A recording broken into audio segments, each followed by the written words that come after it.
Nigeria also will have to come in because we have a very formidable payment infrastructure. We are first in several fronts, in central bank digital currency, in instant payment. We need to handhold some of the other African countries to rev up in terms of their payment infrastructure so that all of us can connect. One of the bane of the PAPS implementation today is because all of us are not operating on equal pedestal, and that is very, very important. So after, as a secretariat, has to come in because it has the mandate of all the 54 countries in Africa to direct that certain behaviors happen among the entities that are operating within the Pan-African payment and settlement system. That would just be my final thoughts. Thank you, Mr. Mr. Owosu, I think we all agree that fintech has transformed domestic payments across Africa, but the truth is that relatively few of them, relatively few fintech platforms operate seamlessly across multiple African jurisdictions. From an operator's perspective, what would you say is the single biggest obstacle preventing Africa from creating a truly continental digital financial services?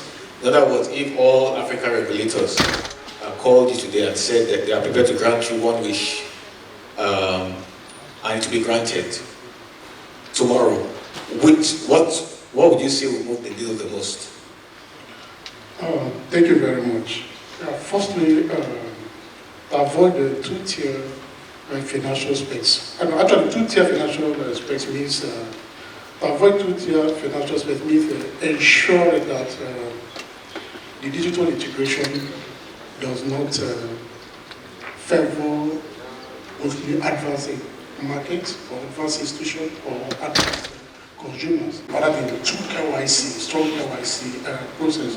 And then lastly is interoperability. So interoperability should not be focused on the industry, it should focus on commerce rules. We must strengthen cyber resilience, which is one of the biggest elephants in the room facing us as ecosystem, as industry. We need to deal with that, and we are being able to share that expertise and also to help safeguard the integrity of Africa's digital economy. Because ultimately, the regional integration we've been emphasizing will be measured by how confidently businesses can participate in the opportunities, faster and more connected payment creation. And because if we work across the high to build trusted and interoperable and inclusive financial infrastructure, we will do more than facilitate transaction. We will unlock trade, strengthen competitiveness, and create shared prosperity across Africa. So we won't talk about whether it is fair or not. It's actually transparent across. Thank you. Thank you very much for it. Once again, I want to I think we should give a round of applause to all our panelists for their excellently answer all the questions. I think we have a few more minutes for questions to the audience. We have 4 rows, and to make it more efficient and scientific, I think I'll go from row to row. I'm going to ask one question for every row, so please raise up your hand. I want to encourage you to ask your questions directly, as short as possible. Please, no statement, just go straight to your question, and also indicate which of our panelists you're directing that question to. I'll start with the first row to my left. Yes, please. Thank you very much. My name is Professor Ali Rafingadi Sanusi. I'm at Bell University, Zaria. You see, I think that is something we also need to think and ponder about whenever we're seeking cooperation such as this.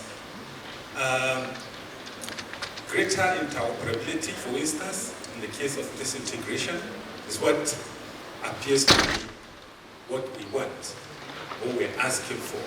However, it comes with some, let me say, revenue loss, maybe in the form of payment gateway fees for centers that are already established, financial centers.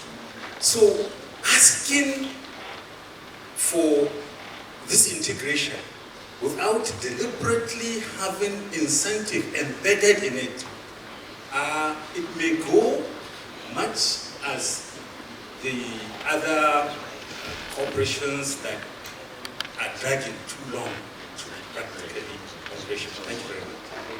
Thank you very much. I think that was more of that was a perspective. Thank you for adding to the discussion. Can I just ask you just a quick question?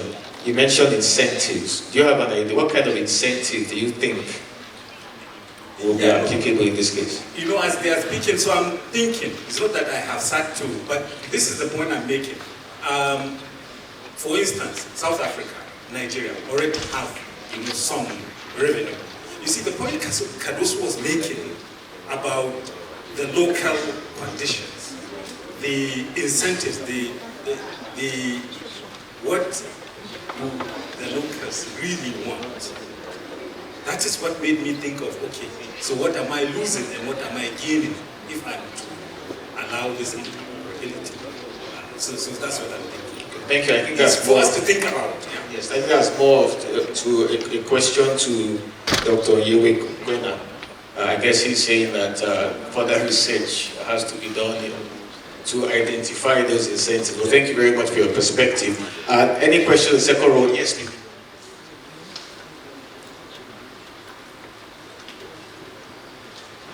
Thank you very much. Thank you thank the panel and the organizer to invite me here in Nigeria, this lovely country. I'm Dr. Bakari Sambe, the president of the Timbuktu Institute African Center for Peace Studies, based in Dakar, Bamako, and Niamey, working on several issues like security and integration. Okay, I think that is a good place for me, and I have an opportunity, as an ECOWAS citizen, hearing about the upcoming common currency in our space, our political regional space, as we are also in Nigeria. Do you think that it is a good news for regional integration?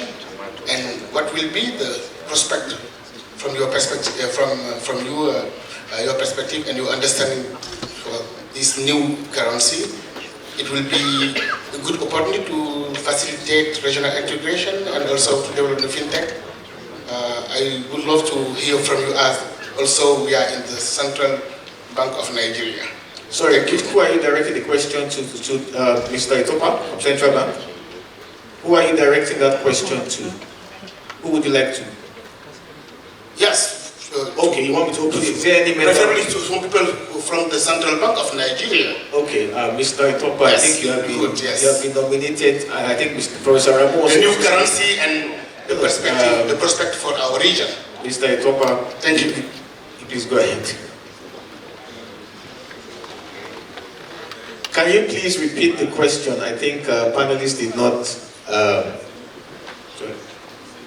Okay. If you don't mind, sir, can you please repeat the question? I don't think it was loud enough for the panelists. As we are discussing fintech, regional integration, and trade in the region, and as an ECOWAS citizen, I hear about this new currency which will be launched next year. From the news I heard, what do you think that it will be a good opportunity for our region, and technically and practically, as in the region we have different currency, we have the franc CFA, we have also the Naira in Nigeria, we have the CD in Ghana. What will be, what do you think about this integration? It will be something easy, or it is, we have some relevant stake also? Or I think what I'm hearing, and correct me if I'm wrong, is how realistic regional integration in the financial integration in the Francophone area. I think that's what I heard. Am I correct? No, I'm not. We were talking about the ECO, the new currency of ECOWAS. Oh, the new currency of ECOWAS. Yes. Whether okay, it's and you are talking about fintech. I see. Okay. What are the prospects for our region and for our integration? Thank you. Yes. Yes. Thank you. Okay. Thank you very much. My name is Kadibu Traore, Ambassador of Cote d'Ivoire to Nigeria. like to thank all the panelists, and particularly Professor Arumu, who know very well ECOWAS because we work together at a certain time there.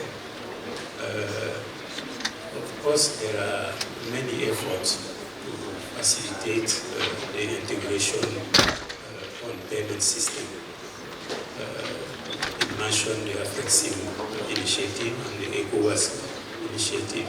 And there are also many private initiatives trying to transfer money from one country to another.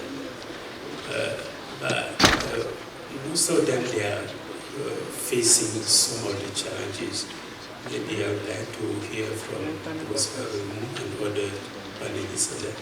The first thing is the regulation from the central banks, reducing the transfer of the money. There is strong regulation of the Central Bank of CFA or Central Bank of Nigeria or Ghana. So the other thing is the pricing.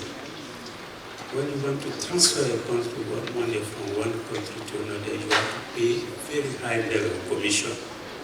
So that's also one of the challenges. How do you think that we can I think I would like to stop on these two main challenges. Just one word about the ECO. Of course, during the recent summit of ECOWAS, the head of state decided, as already indicated, to launch the ECO in 2027. It doesn't mean that in January 2020 we have ECO notes in the market. No, it's a launching, and then there is a full process that can take some time, even some years, before we can see the notes on your wallet. So the ECO may resolve many of these problems because there is a regional committee of central bank governors who want to address different issues when it comes to the rate, when it comes to the headquarters of the central bank, when it comes to even macroeconomic convergence criteria. So many things also have to be done that are not yet done. So there are a lot of challenges now. Many initiatives, I received many companies saying that we want to send money to Cote d'Ivoire. We already have the infrastructure and it's working, but the price is very high. So how do you think we can manage this kind of challenge? Thank you. Thank you very much, Ambassador, for your intervention. I think many of us might already realize that Ambassador Traore was the former commissioner that was in charge of the ECOWAS payment system. So thank you, sir, for your first-hand expertise and your knowledge. Thank you for your insights. Go to the third row for, we'll take, okay, we have a few more minutes. We'll take a couple of questions from row 3. There are 4 hands up. Okay, can we start with the at the farthest row, please? Thank you, Dr. Ndumoglu from Nestle. So first, I have to say big thank you to Dr. Cardoso for bringing the issue of strong and effective state into the discussion, which I felt was missing. Again, my question is around the issue of Afro-nationalism, terrorism, and all kinds of insurgency that we're witnessing. So, are we looking at the situation where this deepening of cross-border trade or cooperation is only among big corporations and it's all about services? What about trade that has to do with moving of goods and informal trading? And when you look at all these things and you do not consider the issue of insecurity and policing within these countries, then we are just discussing one aspect, because I do not think that fintech alone can do it. It's not a standalone, it's holistic. So we need to bring a political analysis, political economic analysis into this whole discussion for us to understand how this will work and how we can move it forward. Thank you. Thank you. Again, I don't think that was was that a question you directed to someone, or I think it was more of a comment. It's a comment, but yes. I think Professor Remu can take over that. Absolutely. It's Professor Remu. They said you want to react to his comment.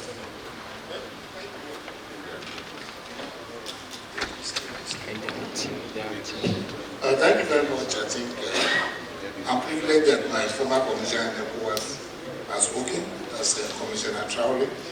It's on the higher level as assignment from ECOWAS now. He was actually in charge of the ECOWAS Country Cooperation Program, and the ECOWAS payment and settlement system moved very, very fast under the law, so that by 2023 we have a law in ECOWAS. But back to your question on the issue of the various crises we have in ECOWAS. The entire global economy is not at ease. It's not only ECOWAS. So, and that will not actually delay us from moving ahead to be able to do what we need to do. So, including many parts of African countries also have certain kind of problem or the other. So, I don't think that the problem will delay us from what we have to do. So, but what is very important is that every of the map out programs, let us see what we can do at individual economy, at regional economy. This payment system is very critical. And when the ECOWAS was just on free trade area, they recognize it. But ECOWAS has graduated to custom union now.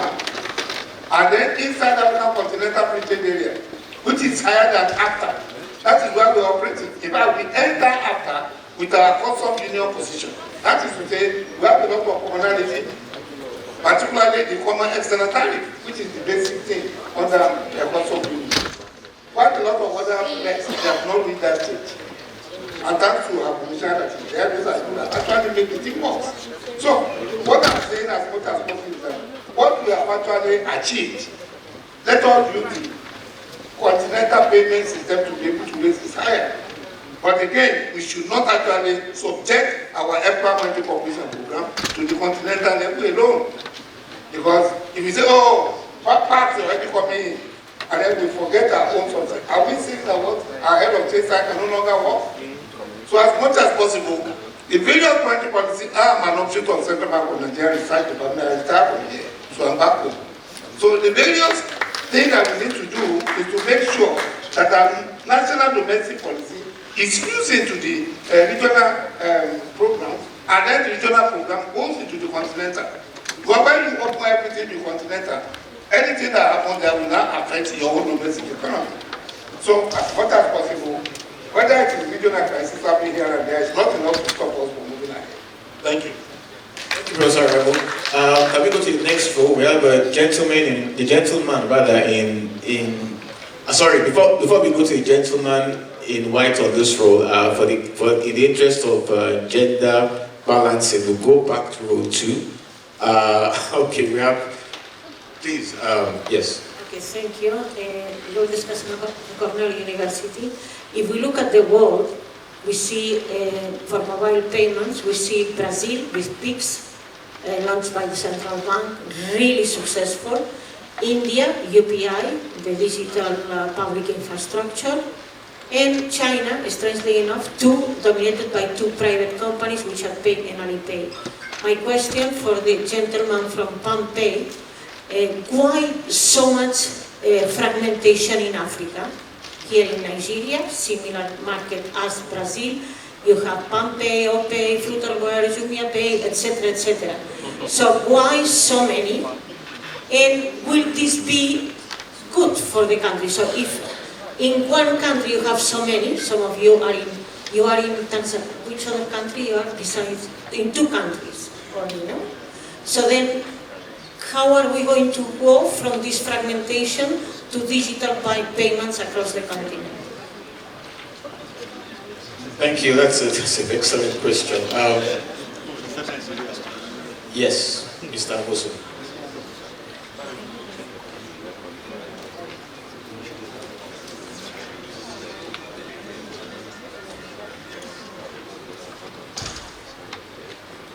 If I get you correctly, you are asking why we have PalmPay in Nigeria, we have in Tanzania, and we have in other countries.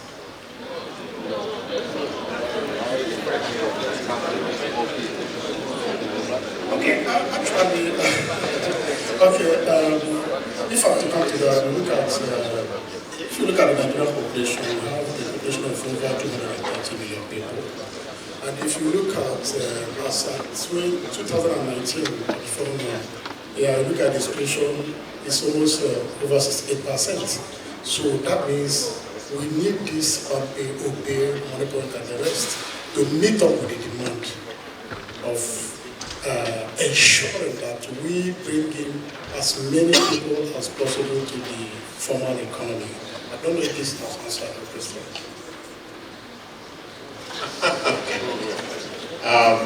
Do you want to take another stab at it, or you are convinced with your response to the question, even though she's not convinced with the response? Okay, or are you saying anybody else want to?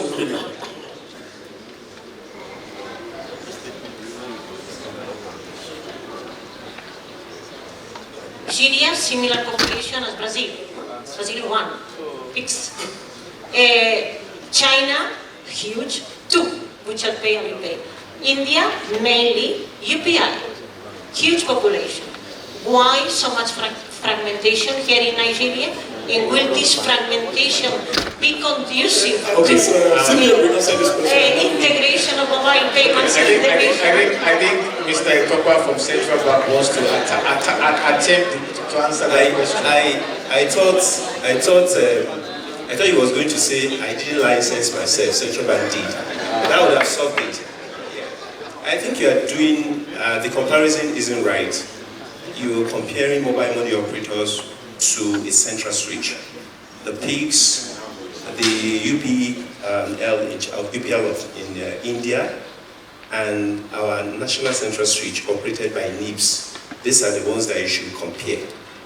PalmPay is a mobile money operator providing e-money to the Nigerian citizens to operate wallet.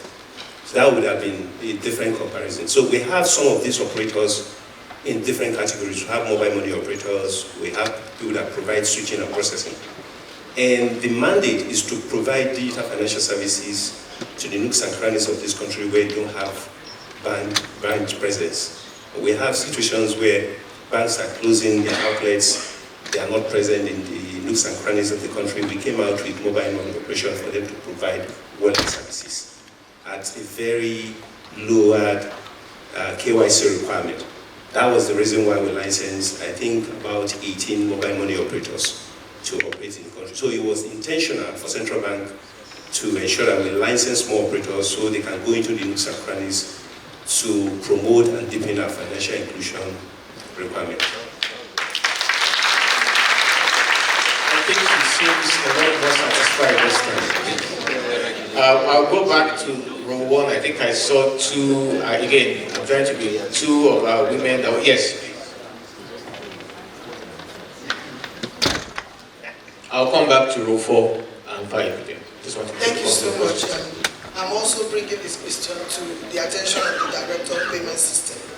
As Africa seeks to open regional integration through cross-border payments, like the fintech, infrastructure, and policy coordination, could a reimagined barter system supported by digital platform like blockchain and AI serve as a complementary mechanism for expanding intra-African trade, particularly when you think of the fact that for SMEs, most of them are facing foreign exchange and payment constraints. Thank you.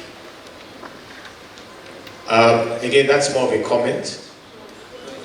Sorry, who was the question directed to? Director of Payment System. I wanted to know... please, Mr. Kopa, please. This is the technology that is being explored, and the Central Bank of Nigeria is actually promoting it. Now, the entrepreneurs are promoting technologies that runs on blockchain. About 3-4 years ago, we launched our e-Naira, the central bank digital currency. It's also on blockchain.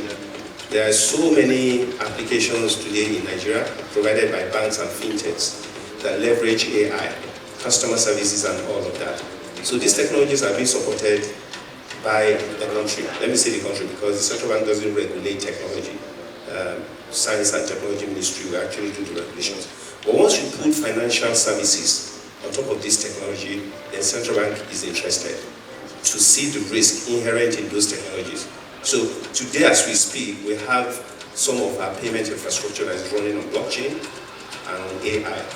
And perhaps it already has a template, in fact a roadmap of how it will migrate its entire payment infrastructure on blockchain. And just like you rightly observed, this will create a lot of stability and prevention of losses through data breaches and all of that. So it's a technology that is welcomed by central bank, and I know it's been promoted by PAPS too. I hope that answers your question. Thank you, Mr. Etopa. One more question on that road before we move it. Yes, please. Thank you very much. My name is Aziz Mlima from Tanzania. My question there is directed to the Central Bank of Nigeria. Regarding the single currency for West African countries, ECOWAS, you have quite a number of central banks which are running separate monetary policies. How are you going to consolidate the single currency monetary policy while you have different systems, different countries operating their fiscal policies and monetary policies for each country? Thank you. Thank you. Well, I guess that's where the regional economic communities would have to come in. Like in my presentation, I mentioned that we have different blocks. We have the ECOWAS, we have the COMESA, we have the CSABR, and all of that. For ECOWAS, for example, it's very easy for us to do it. We have about 15 countries in ECOWAS, and we are already cooperating. What we just need to do is to handhold one another so that we can come onto a technical level that is good enough for us to interoperate. We can do this. What PAPS has done is what we are going to miniaturize to our regional level. There is already a project called ECHO, setting up a West African currency called ECHO. And it's very easy. Today, if I take my Naira to Ghana, Ghana takes my Naira and they give me the CD equivalent. So there is already an exchange rate. But dollar is not involved. And that's basically what we are trying to achieve.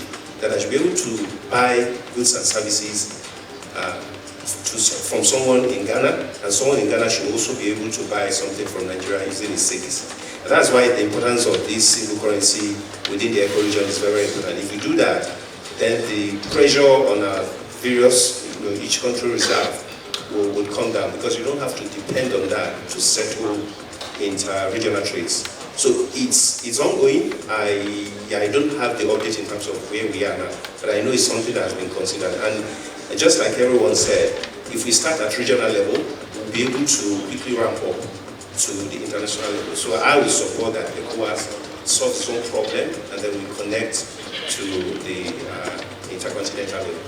Thank you. Thank you, Mr. Towa. Professor, I wanted to add something to that very quickly. Just two additions to that question. ECOWAS had its monetary cooperation program, right? Initially, it was to be implemented under primary and secondary conditions. But ECOWAS later on, and my commissioner who was directly in charge now discovered that we now have to go through a payment system. That is to say, if this thing costs $5, this $5 has an equivalent in Naira and in CD. If I'm buying it from Ghana, they can debit me in Naira and credit Ghana in CD, and they are paid. Right? No, it's $5, but it's not equivalent in those two currencies. That is the essence of payment system. And the central bank or members say it will network in a way in which at the touch of the button, you can make your payment easily. The same thing at Pan-African level.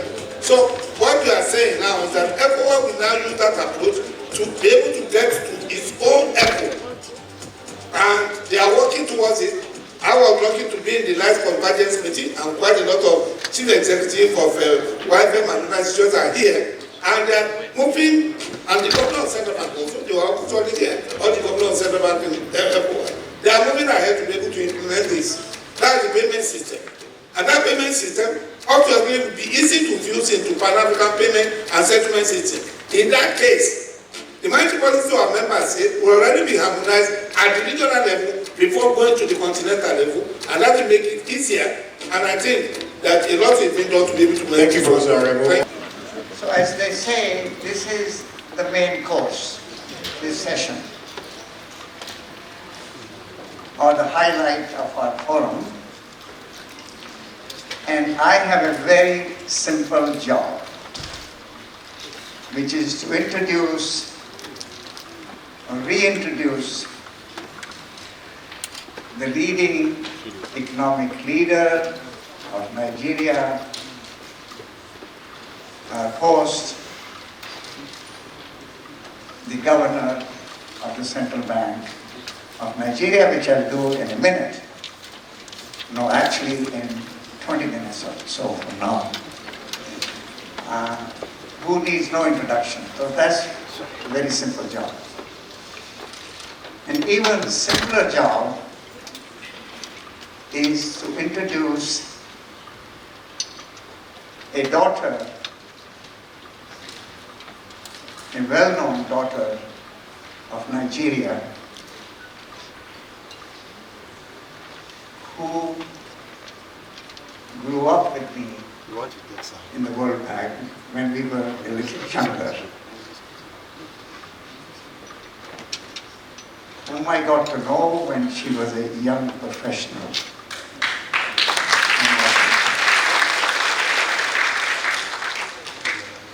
So instead of reciting her very long and impressive background, because she needs no introduction in this auditorium, let me just say that when I got to know her, I had the privilege to know, what I'll say, to know how a star was born in the building on 18 H Street, the World Bank, a shooting star. It was a privilege to see how that shooting star went up. In the World Bank, in Nigeria as the finance minister, in Gavi, the largest foundation in the world, to fund vaccines to save lives around the world. And now she heads the WTO in a very turbulent time. Very courageously, bravely, to look after the interests of the world economy and particularly emerging markets. But the most important for me, our children grew up together.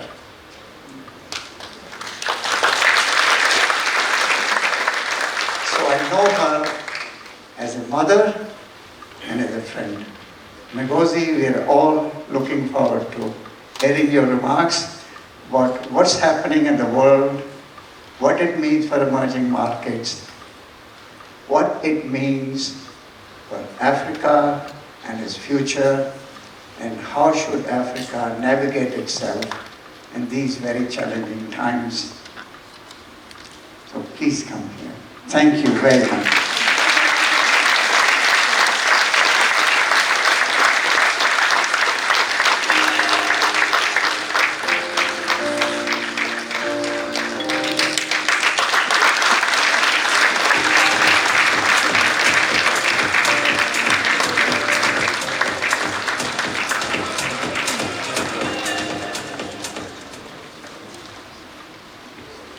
Good afternoon, everyone. Harinda, I think you did well to keep the introduction and the CV short, because I always tell people I don't recognize myself when people are trying to introduce me, because I'm very self-critical. So when they start saying nice things, I say, is that me? So thank you for keeping it short. Well, dear Governor, the one who is much taller than me. It makes me feel like a midget. Dear Harinda, Excellencies, ladies and gentlemen, there are so many people in this room I've seen already who are dear friends. And it's always a pleasure to be home. People know I love being home. And it's special to be here with you this afternoon. My speech today will be on strengthening global resilience in an era of geo-economic uncertainty, the role of rules-based cooperation and inclusive growth. So bear with me. I'm going to take about 20 minutes to do this. To call this an era of geo-economic uncertainty feels like a polite understatement. The global order created in the wake of World War II to foster stability, predictability, peace and prosperity is experiencing the most severe disruptions of its 80-year existence. So much that shaped the world we know is being called into question. From the role of the United Nations and other multilateral organizations like the World Bank, the IMF and the WTO, my organization, to even the very notion of a system based on rules rather than naked power. In a famous speech earlier this year in Davos by Mankani, and I was sitting right under his nose in Davos when he gave this speech, the Canadian Prime Minister, he declared that the global order, he declared the global order to be in the midst of a, and I quote, a rupture, not a transition. He's right that major structural shifts are shaking both domestic politics and the wider world. But I differ slightly in interpretation because I do not believe that these shifts are leading to a less interdependent world. What we are seeing is not the end of globalization, but its transformation from cooperative to competitive interdependence. States compete vigorously, or within a global economic system they cannot afford to abandon. They seek to outpace rivals, but without sacrificing the benefits of economic integration. The hope that global economic integration will produce geopolitical harmony may have faded, at least for now. But this emerging era of competitive interdependence only makes the case for a rules-based system stronger, not weaker. In the first segment of my remarks today, I will look at how geopolitical and other shifts are contributing to rising uncertainty. I'll then focus on why geopolitical rivalry and uncertainty has so far not translated into declining global trade and major fragmentation, despite numerous predictions to the contrary. Finally, I will look at the genuinely exciting opportunities that exist even amid today's uncertainties for countries to use global trade to drive growth, job creation, development, and economic resilience. And this is a conversation the governor and I were having before coming into this room, and I think we'll have during our chat together. Now, starting with the structural sources of today's uncertainty, let's look at 5. First, the balance of global economic power has changed dramatically within the space of a generation. In 1995, advanced economies accounted for about 60% of global economic output in purchasing power parity terms, and developing countries only 40%. Now these shares have flipped, thanks to 3 decades of faster growth in the developing world, growth that open global trade helped to make possible. Although not all regions have been part of this rebalancing, Africa's share of global GDP remains stubbornly low.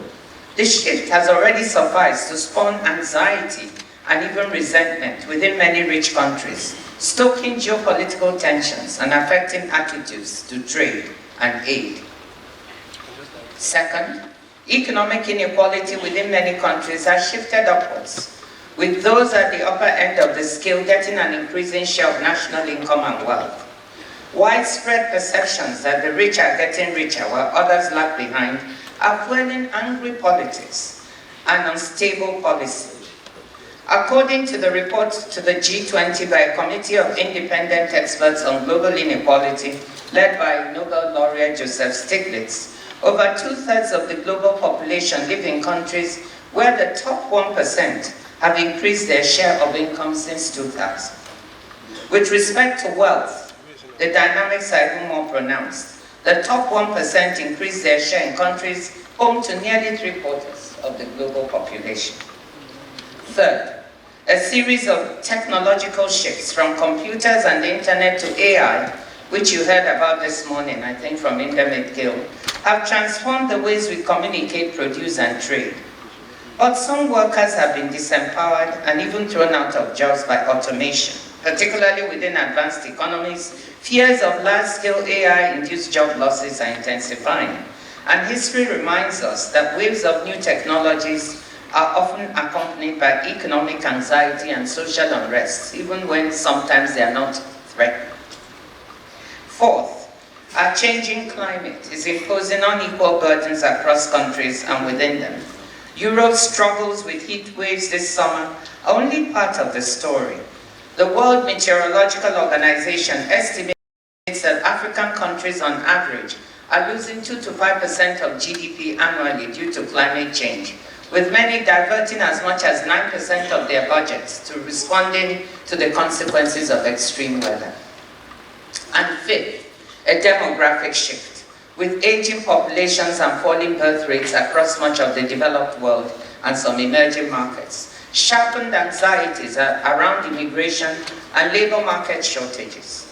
Meanwhile, Africa is emerging as the world's future workforce and market. If truth be told, national governments and international institutions have struggled to respond to these shifts.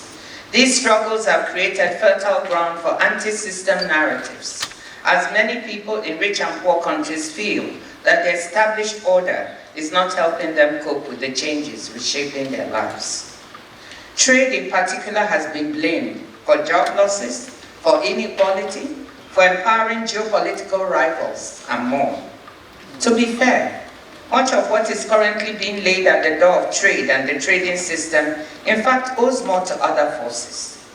More jobs were lost to automation than to import competition. To help people and places adapt, governments need to put in place strong active labor market policies and social safety nets. Not all of them could do this in a good way.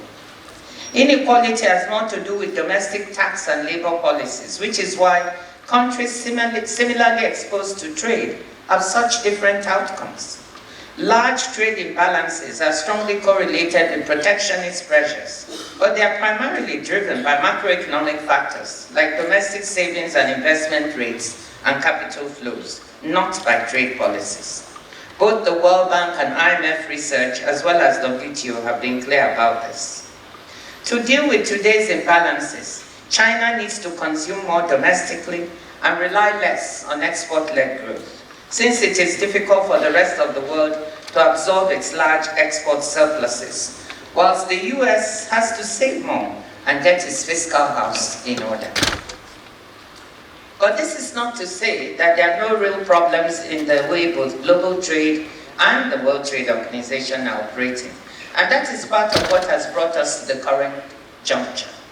Unless we also acknowledge the problems with global trade rules and policies, we shall be doing a disservice to everyone who is dissatisfied with the present global economic conditions.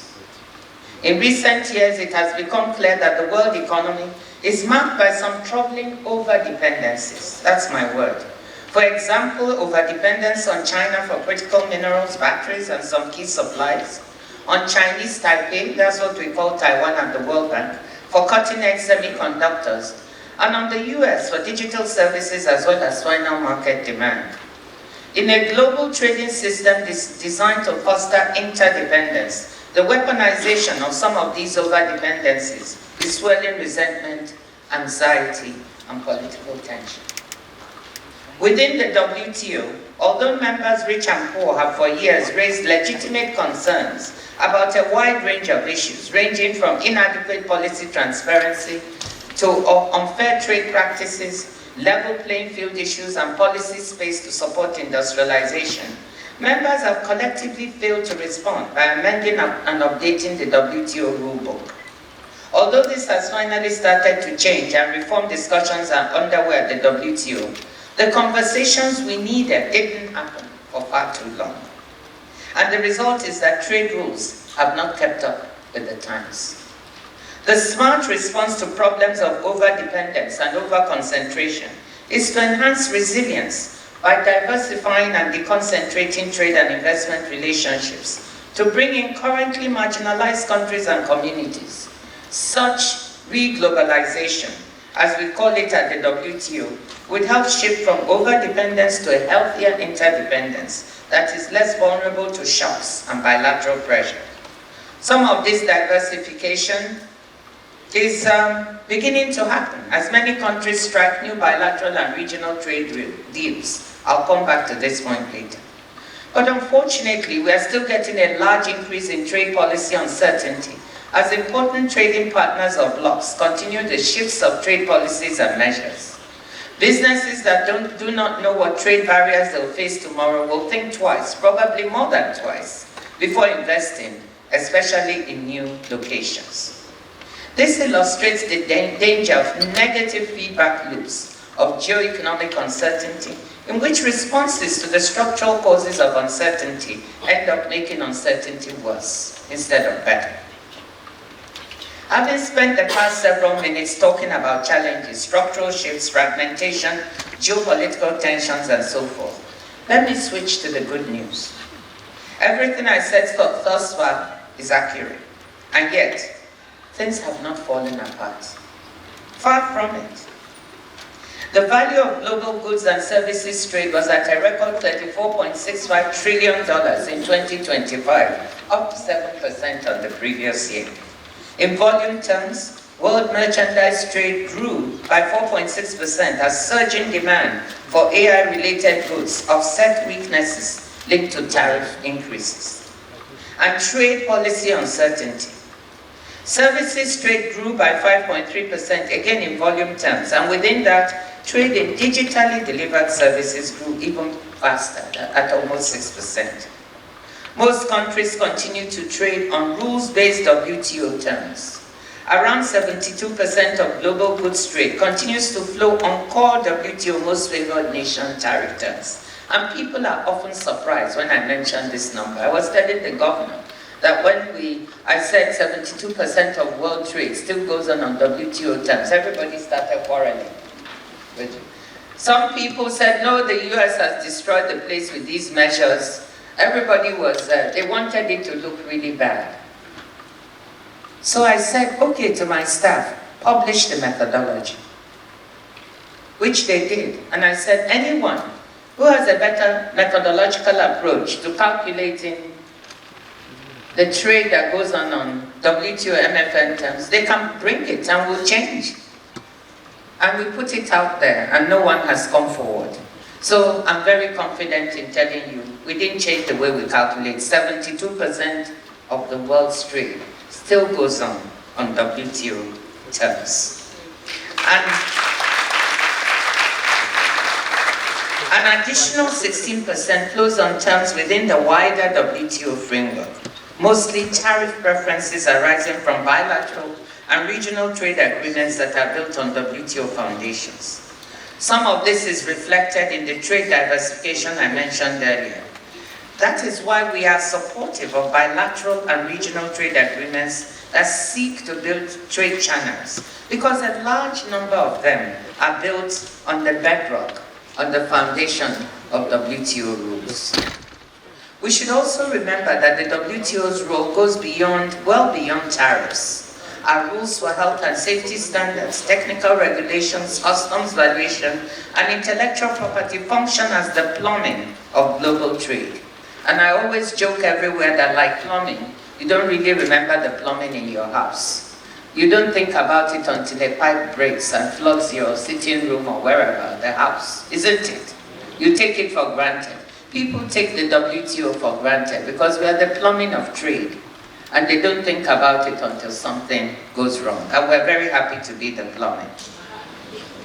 Anchored by this stable and broadly open core, global trade has bounced back from a series of shocks. COVID-19 and related supply disruptions, the war in Ukraine, which affected energy and food markets, US tariffs, and related measures, and problems in key transport corridors like the Suez and Panama canals. Global goods trade volumes in 2025 were over 12% higher than in 2019, the year before the pandemic, while services trade volumes were 31% higher. Countries are responding to the Strait of Hormuz crisis with more trade facilitating than trade restrictive measures, lifting trade restrictions, facilitating trade in oil and gas products, finding alternative routes to get oil and fertilizer out of the region. While these measures have not been enough to compensate for the closure of the strait, which has hit the world, and especially vulnerable African countries with higher energy, fertilizer and food prices, they have helped build resilience and prevented a situation that could have been considerably worse for the global economy. On the whole, while heightened strategic competition is affecting some sensitive products and bilateral relationships, the revealed preference of most countries seems to be for continued interdependence, albeit within concentric circles of relatively closer or looser integration. The Global South offers a case in point.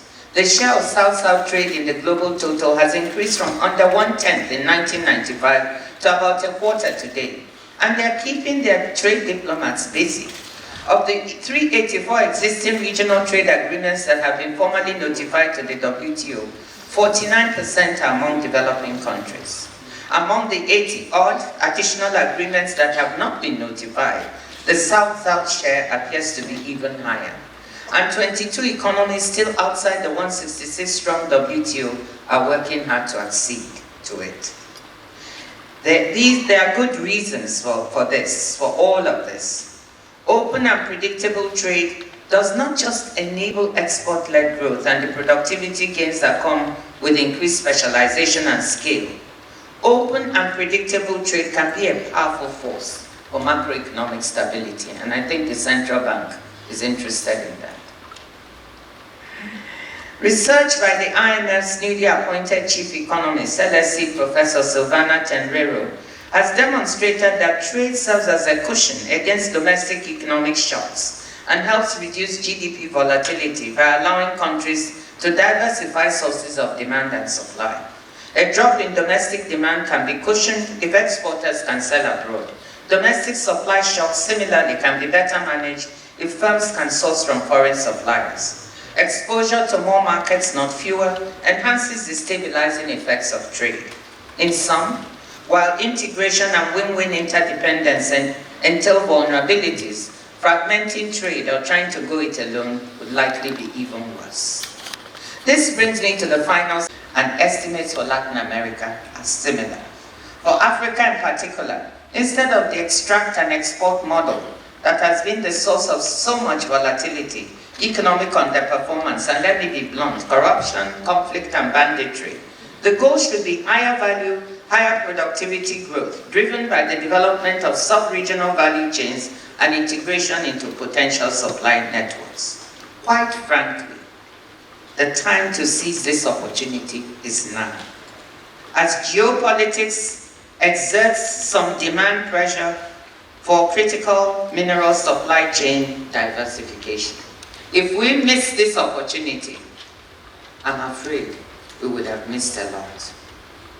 Fortunately, Africa's leaders seem to be moving in the right direction, with Morocco using its phosphate resources to produce electric vehicle components for international markets, particularly Chinese automakers. In Zambia, DRC, Mozambique, and Angola, and here also in Nigeria, moves are put to see how to add value to critical minerals.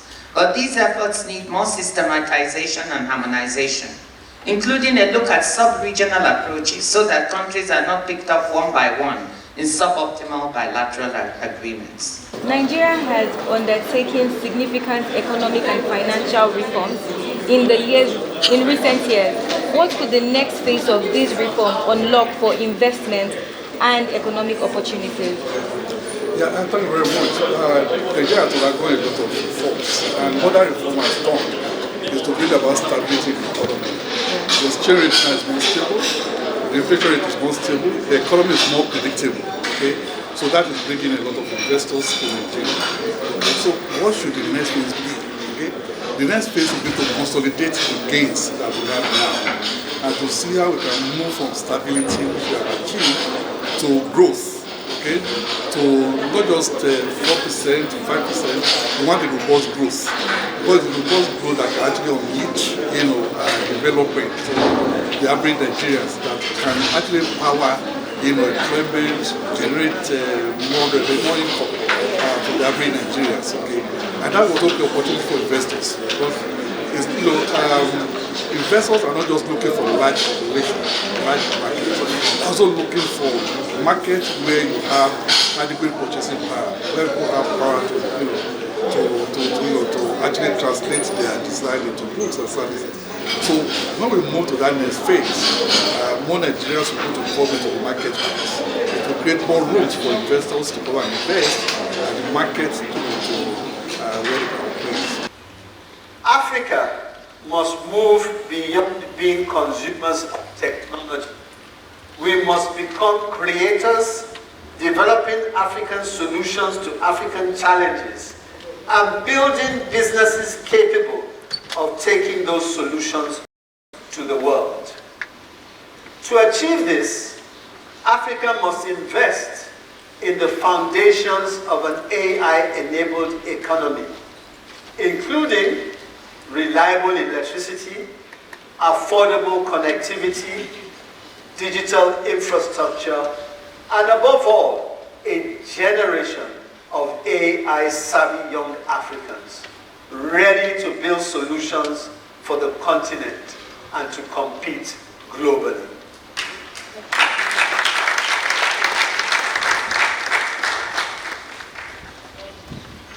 Nigeria's recent experience demonstrates how an emerging market economy can respond to these shifts. Over the past 3 years, we made difficult but necessary policy decisions to restore stability, rebuild confidence, and strengthen the economy's capacity to withstand shocks. At the Central Bank of Nigeria, we returned firmly to our core mandate. We unified the exchange rate, restored price discovery, ended monetary financing of fiscal deficits, and rebuilt the foreign exchange market around transparency and settlement integrity.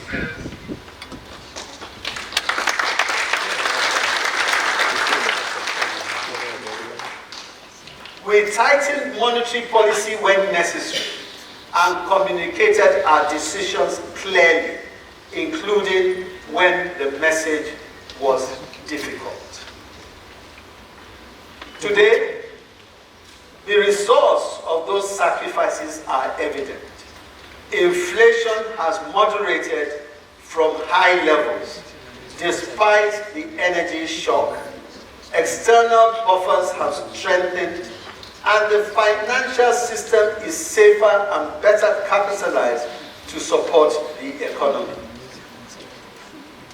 We have learned one lesson. Credibility is built intentionally. One right decision after another, and strengthened through consistent action. That same lesson holds at the continental level. If Africa is to benefit from these global shifts, rather than become a victim of them, we must convert our potential into tangible gains.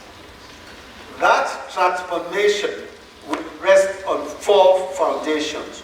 One, the first is macroeconomic stability, no surprises. No nation has industrialized under persistently high inflation and an unstable exchange rate.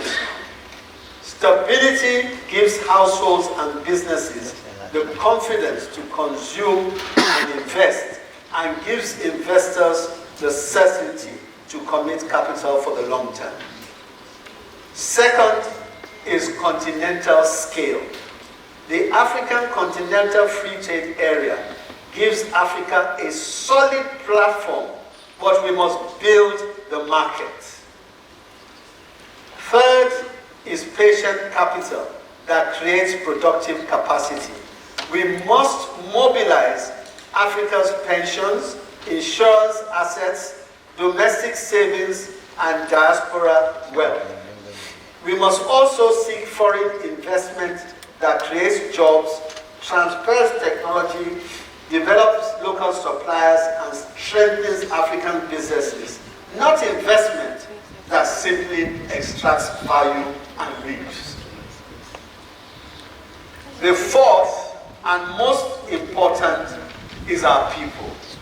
We must prepare young Africans for an AI-enabled economy and unlock the full economic participation of women, because Africa cannot fly with one wing.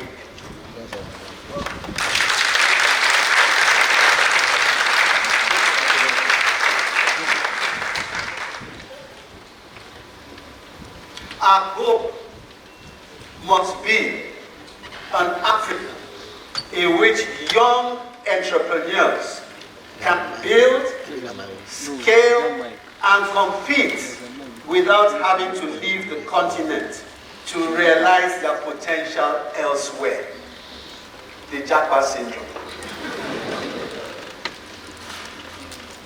Let me close with a simple thought. The anxiety surrounding the changing global economic order is real, and we've heard it. But disruption also creates opportunity. We've heard that also. As established rules are rewritten, emerging markets have an opportunity to move from being rule takers to becoming rule setters. Africa now has an opportunity to help shape the emerging order, but that opportunity will not be realized by potential alone. It will require strategic collaboration, credible institutions, and the courage to act together. There is much more to discuss, and I am confident that my conversation with our global ambassador, Dr. Okonjo-Iweala, will take us deeper into important dimensions of these questions that I have briefly touched on. The world is changing. Let us seize this moment for Africa. Thank you for listening. Thank you very much, Mr. Governor. Please, another round of applause for the Governor of the Central Bank of Nigeria, and indeed the Director General of the World Trade Organization, Dr. Mrs. Okonjo-Iweala, GCON. You've spoke about how obviously you sit in a very vantage position because you see how different countries and different actors have responded to the changes in geopolitical fragmentation. And I wanted to ask you, much as you've spoken about the architecture of global trade and how it has shifted, what would you say, or how it has shifted or how it has not shifted, as the case may be? What would you say, and I'm very sorry to put this to you in a very selfish manner, but I can't help but ask you, what does that mean for economies like ours, Nigeria, built on the assumption of open multilateral rules? Well, thank you very much. First of all, congrats on a wonderful speech as well.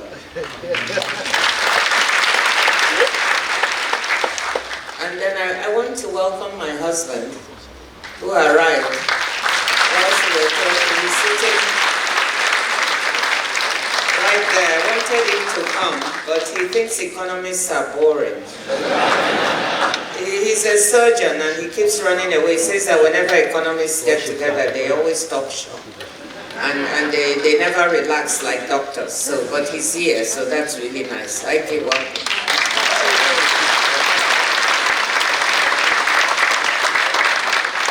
yesterday was our 47th wedding.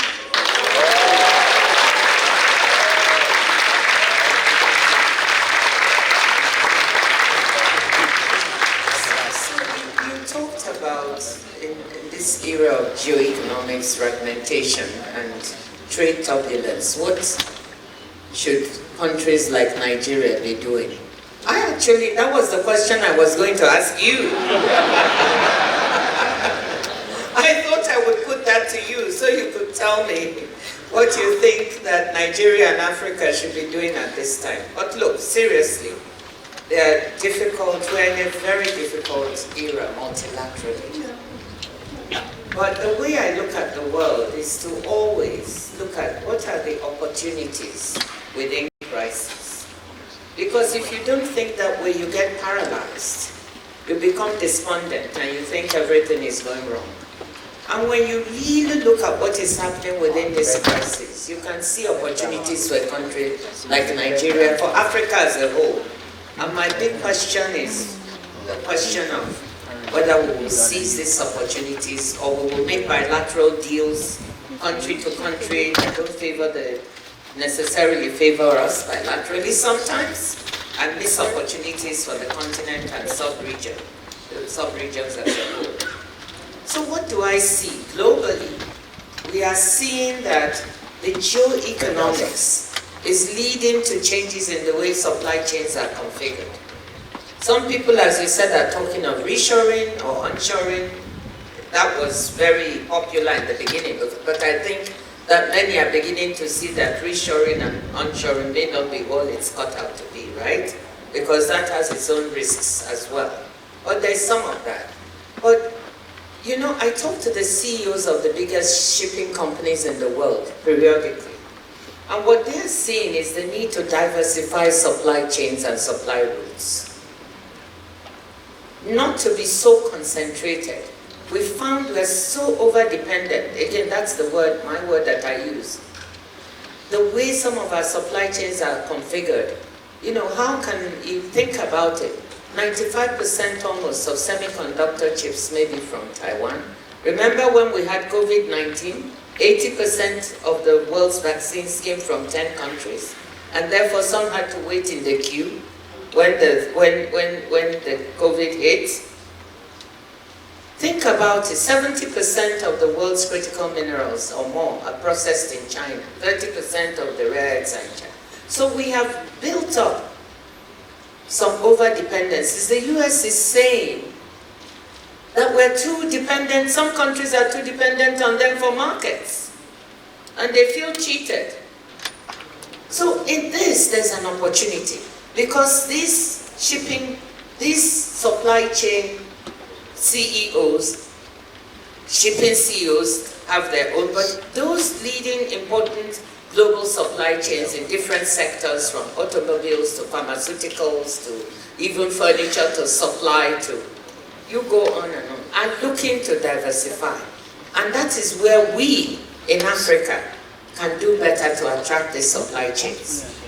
And Nigeria can too. It will not fall on our lap. We have competition. In Latin America and Asia, most of them are diversifying to Asia now and a bit to Mexico. So in short, let me just say that if we can get our house in order, we are capable of attracting in this country and this sub-region. I see chances for critical mineral supply chains linked to renewable energy, because we have some of the critical minerals and rare earths between us, Ghana, Guinea, you know, all along the West African coast. I don't think it should be just a country-by-country affair. I think we need to think of sub-regional supply chains that take us from processing all the way to EV batteries or something along that line.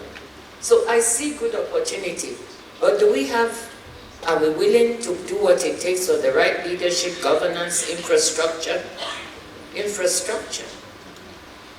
to be able to make this work? And the administrative obstacles in our way. When businesses want to invest and they have to run from one office to the other, they be given something or the other under the table. Let's be honest with ourselves. Are we going to be attractive, or are we going to do away with those things? So that is mine. So I throw it back to you. Are we going to be attractive and do what it takes? So are we going to do our usual thing and manage it? You know, in Nigeria we always say, oh, let's manage now. You know, everything is managed.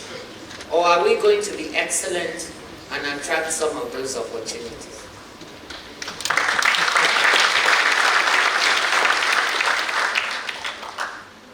Well, thank you very much for throwing it back to me. I ducked, so the ball has gone that way.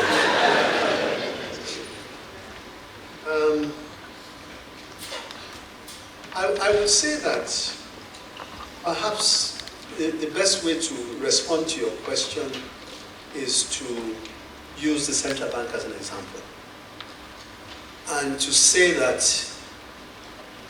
we have come a very long way in understanding better who we really are and what we are meant to do by virtue of being the Central Bank of Nigeria.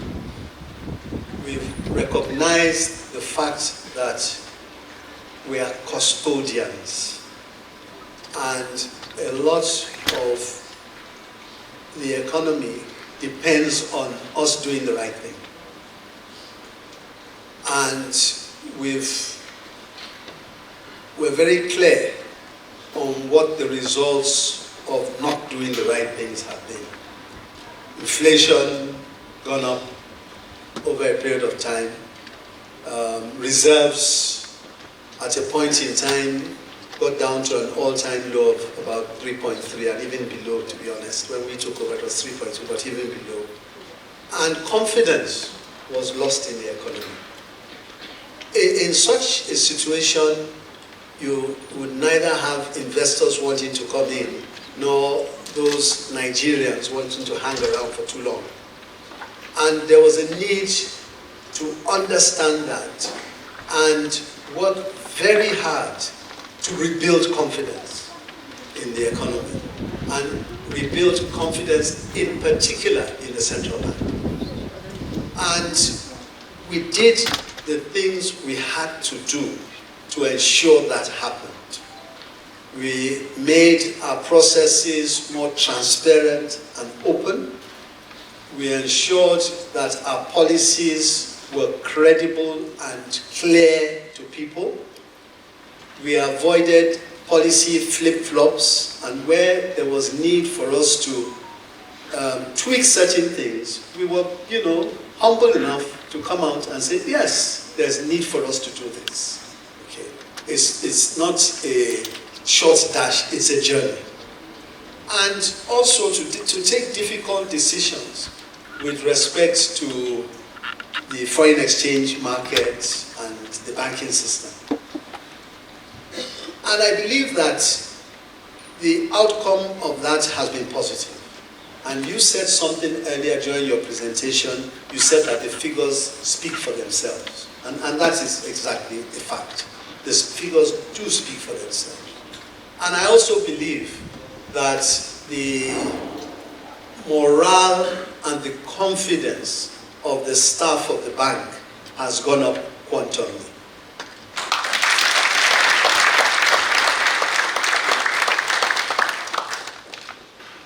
We see ourselves as having redirected our mandate to the core aspect of what the central bank is meant to be.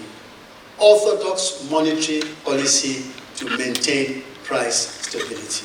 And that's exactly what we're doing.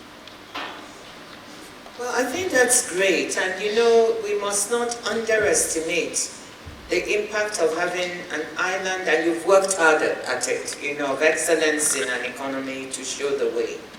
And so what the central bank has done in trying to model itself, to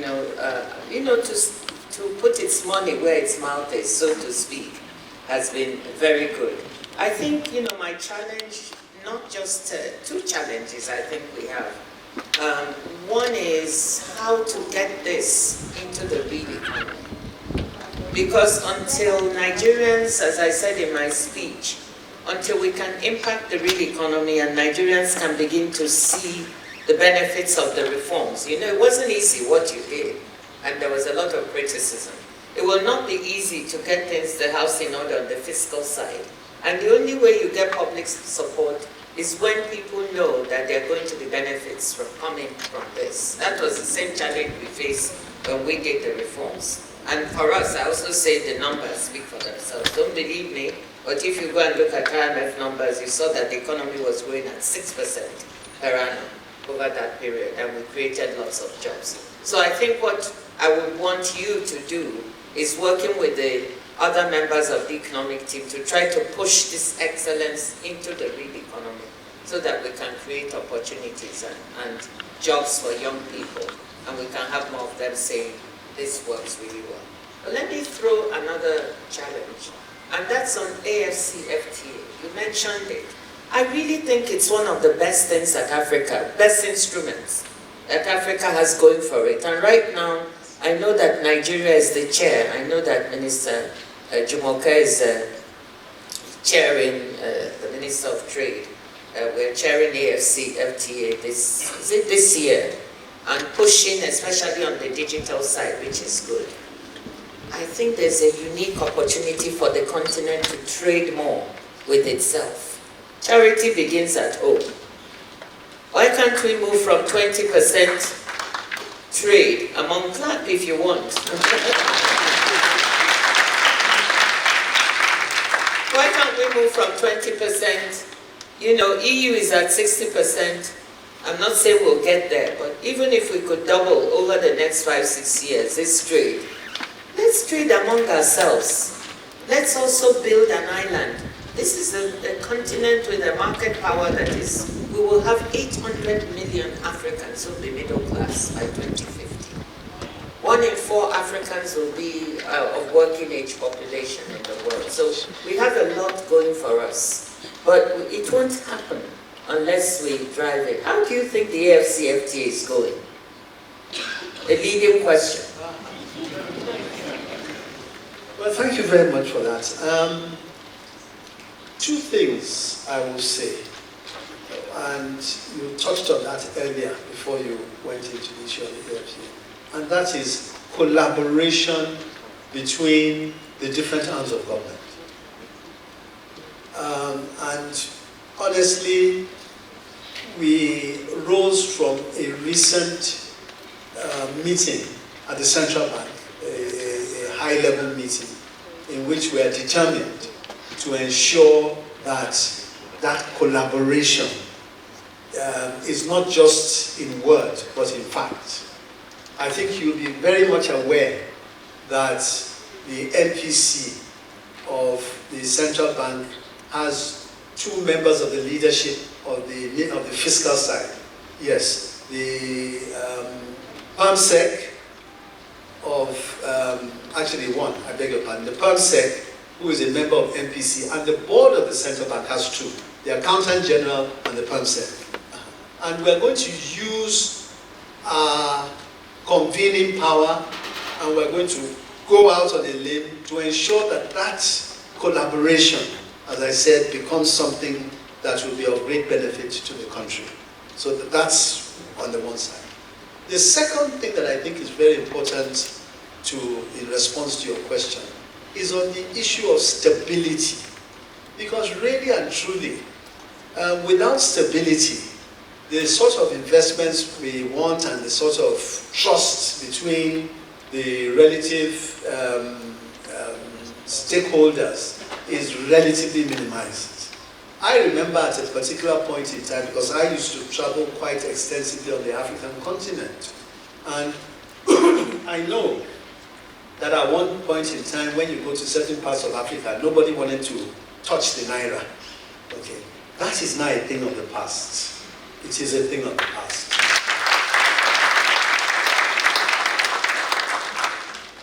And even with respect to a common currency for West Africa, which I know you know has been a discussion forever, those discussions, I would say, are taking a different turn now. question, I think the willingness for greater collaboration and ultimately trade within the African continent, and I can really speak more from the perspective of the sub-region, which obviously dovetails into the greater continent, has really taken a turn and has strengthened. And I guess part of the reason for that is obviously there's a response to what is going on elsewhere in the world, and the understanding that, and I have said it to my colleagues from other countries, that look, you know, we had the luxury in the past of not worrying so much about these things, but now we don't have that luxury. Time is against us, and we definitely need to look at these things in a determined manner, bring down the barriers where they can be brought down, and at least begin the process of having a serious conversation as to how to ensure that we can execute, rather than just having, you know, nice conversations which really don't go very far. So that's my view. Thank you. We need more people to speak like you and push like you, isn't it?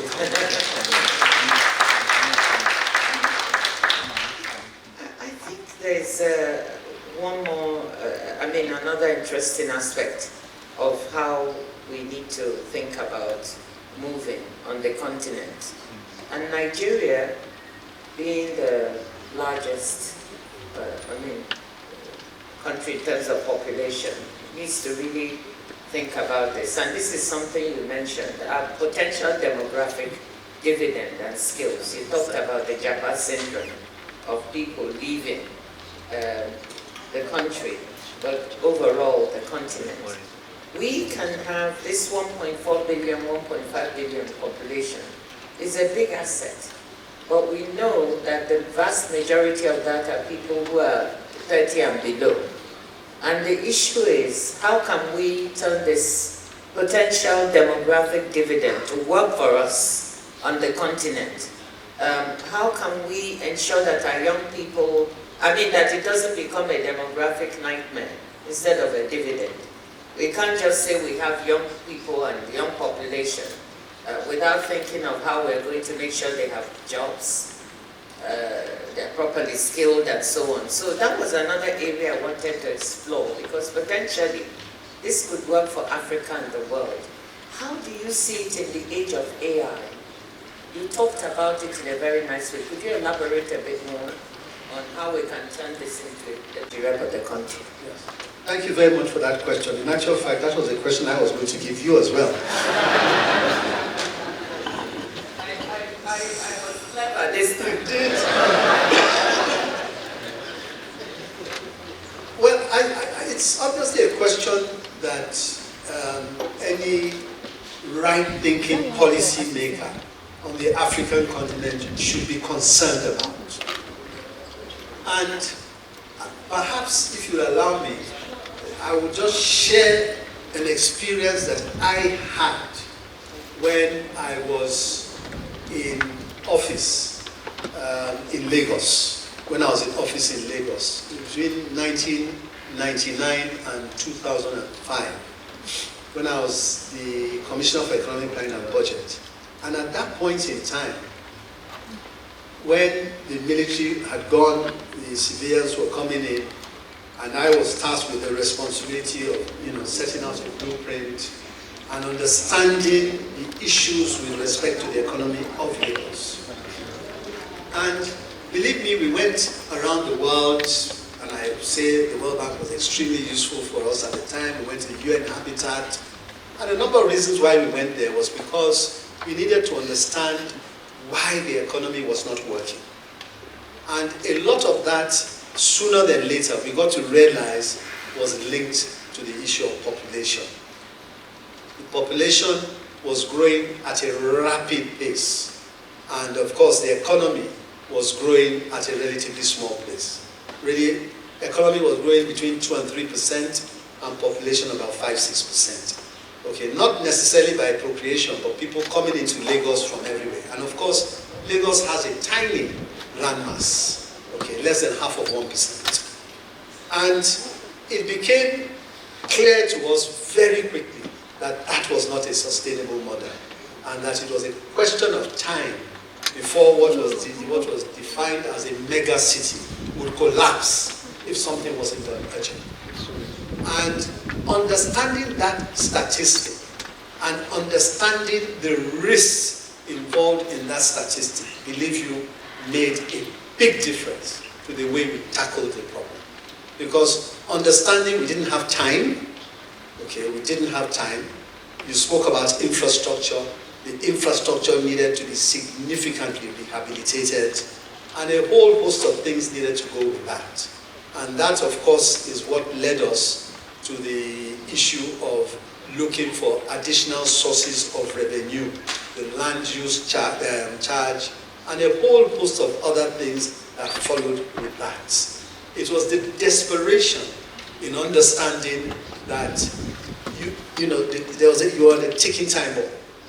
You are on a ticking time bomb. Now, I am by no means making a case for Lagos. Please don't get me wrong, I'm not. But I would say that the counterfactual is that if those things had not been done, I dread to think what the outcome would have been. Okay, I dread to think. So maybe what that whole thing has helped to do is, lengthen the time that you had available to begin to do the critical things that would involve, creating opportunities for younger people, ensuring that you had a more open, transparent, good, clean governance that would be able to put on right policies and be able to save an economy from collapse. In the case of Africa, I think the same mindset is critical to have.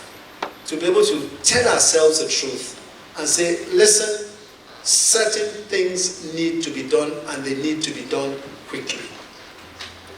We need to mobilize resources domestically. And I'm happy to say one of the outcomes of even that, our recent bank recapitalization effort, I'm not sure if you know this, that of the amounts, the almost 5 trillion that we were able to realize, about 75% came from domestic mobilization.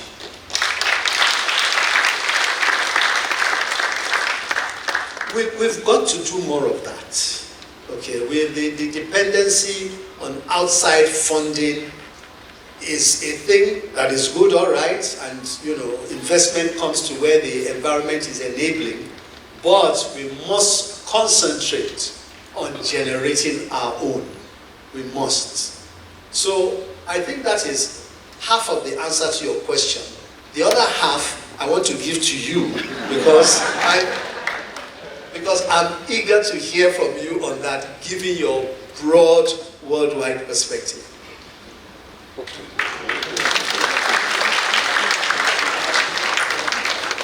Yeah, no, I want to agree with you that the world in which we live in now, charity begins at home. I really mean it. The world is no longer going to be the way it was. We can't expect the same flows of resources, whether it's aid. I see Richard Montgomery is here. You can tell us whether the UK and DFID as willing when they have to pay more for defense and other things. Donors are not going to be providing the same kinds of resources they did. Investment flows will not be coming in the way they did unless we change certain things.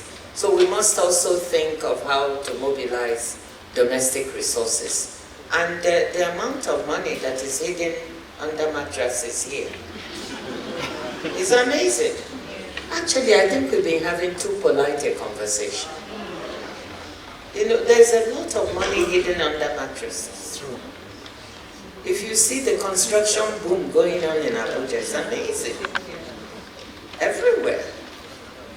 So I think there are resources to be mobilized, and the issue is what are the incentives we provide in order to make sure that we corral those resources, not only in Nigeria, but right around the continent. Also, I'm very proud of the fact that we have, our own investors that we need. You cannot really attract foreign investment if your own domestic investors are not investing in the country and they don't have a good opinion of it. So I think charity begins at home. We need to find out what are the obstacles they face, what do we need to do to make those more palatable, and they will then be the ambassadors that talk about how wonderful it is to invest here. And if we mobilize domestic resources to provide the needed enabling environment for them, then I think we would have gotten the formula right. But you and me, we are speaking a lot of big grammar here. You know, and from big grammar to actual implementation, that's where, but you said some encouraging words about the potential for implementation. So I remain very hopeful that we have to get it right. And I want to say one thing, Nigeria bears a great responsibility. We need to grow, develop, and create jobs, not just for ourselves, because we're at least 60-something to 70% of West Africa's GDP. And perhaps about a quarter of Africa's GDP, of sub-Saharan Africa. So we can't just sit around and not do things right, because the way we develop in this country has a big weight on the continent and on the sub-region. So we've got to get it right.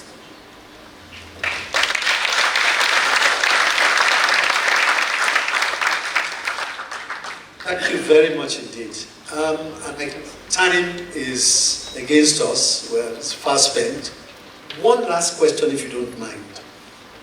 In another 10 years' time, what would you say that success would look like for Africa? And what do policymakers, governments need to do, private sector need to do to ensure that success takes place? Leadership. I'm so sorry. It's all about leadership. We've got to have leaders who have the interest of the country and the continent at heart. Not their self-interest, not their... We need leadership that is transparent. And I'm not asking for perfection.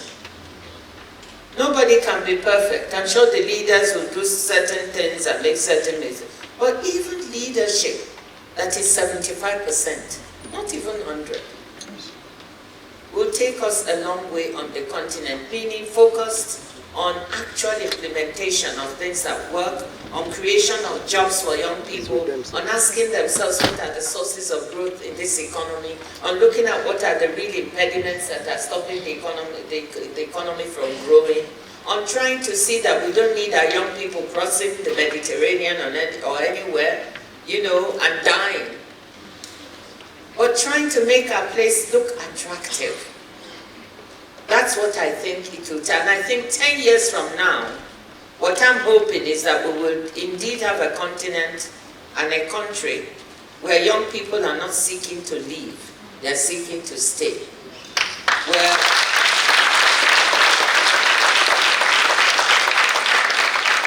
women, you mentioned women and I loved it, are being given the opportunities. Women are very hardworking.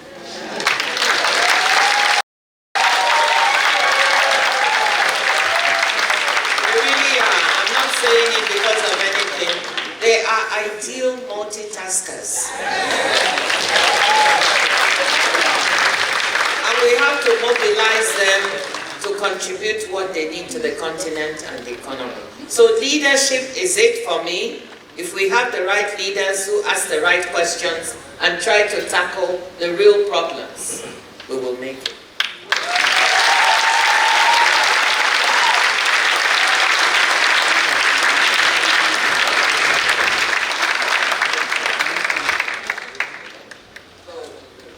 It's against the men.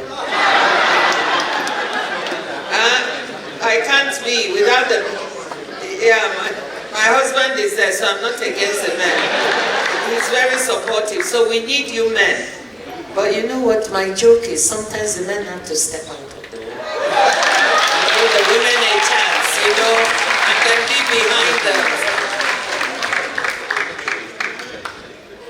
Okay, thank you very much. All these women in Central Bank that are clapping like that.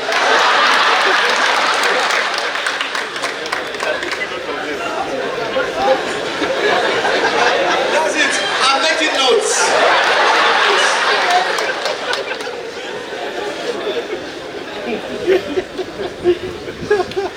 So thank you very much indeed. This has been a very, very engaging encounter. Actually, you should be the one coming to round this up. But before you do, I just want one more round of applause for the way so that you know who you are making a round of applause for. For the two doctors in the house whose anniversary it is.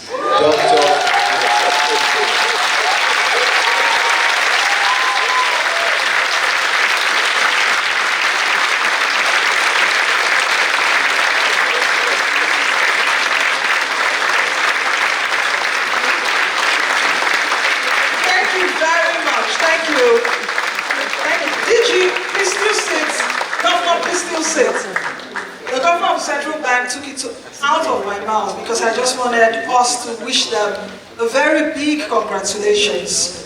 It's not easy to be married for 47 years. I actually wanted to ask a question, what does it take to have that kind of longevity? But I will ask it at another forum.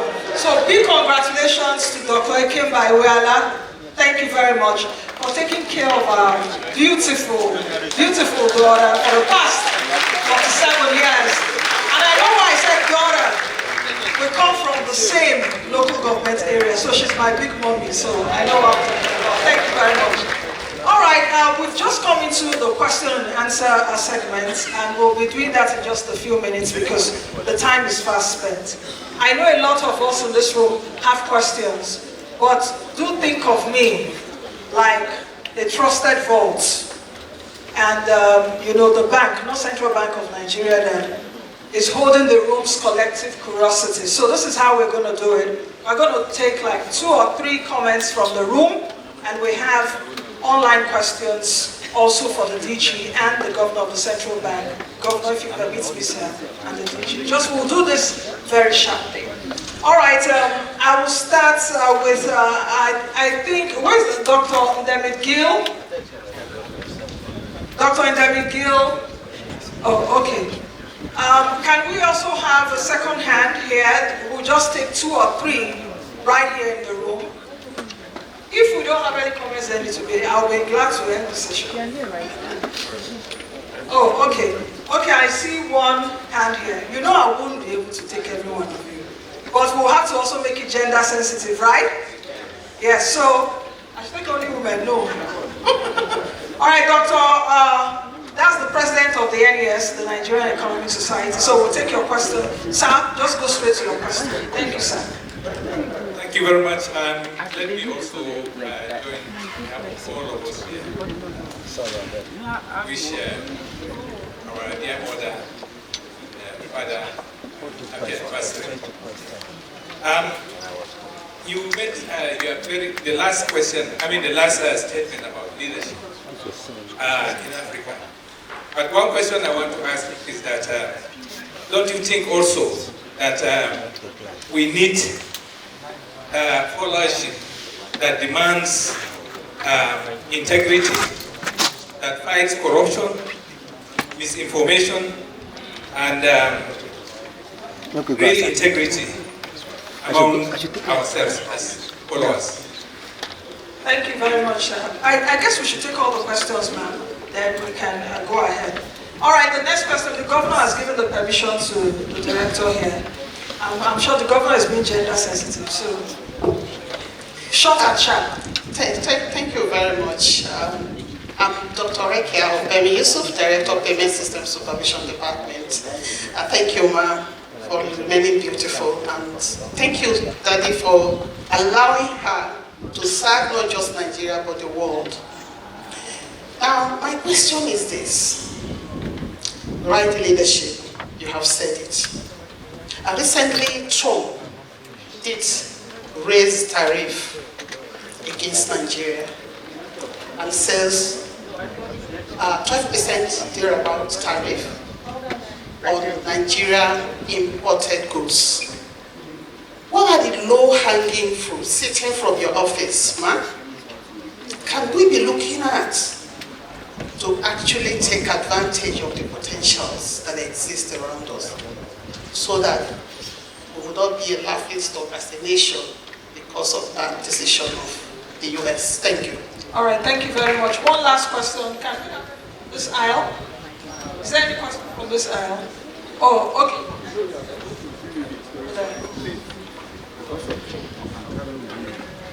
Please, I'm sorry, we can't take all your questions. Please, thank you. Thank you for your understanding. My name is Awalu Haruna. I am from ABU Business School. I want to ask this question hoping that Dr. Ngozi will be on my side. The governor has talked about monetary policy, and we are looking at integration, where the bulk of our societies are small scale. It means there is need for development finance, which CBN is not looking at the moment. The question is, if CBN refuses to do that, which institutions are best placed to ensure this happens? Because without this support to the small-scale systems, it's difficult for us to get to where we want to get to harness the opportunity. Thank you. Thank you very much, sir. All right, so I'll just take this online questions quickly so you can take all your questions and wrap up. Governor, this came for you from our online audience. The first question is, what lessons from Nigeria's recent reforms will you be willing to share with other emerging markets to improve their economic transformation? I know you talked about one lesson earlier, credibility, so perhaps if you have one or two other lessons you can add to it. The other question for you is, how can African economies sustain macroeconomic stability and pursue economic reforms amidst global trade fragmentation, geopolitical tensions, and volatile commodity prices? And for Madam DG, you have this question, which is, how can the WTO ensure that emerging economies, particularly those in Africa, the Global South, and Indo-Pacific are central to any new trade agreements rather than sidelined by regional blocs or friend-shoring deals like you mentioned earlier? The other question for you is, what WTO support will emerging economies receive to diversify supply chains, reduce dependency on single markets, and build resilience against shocks? And perhaps what are the biggest barriers, but I think you mentioned it earlier on in your speech, so we shouldn't take this because you've answered it in your keynote speech. All right, over to you, ma'am and sir.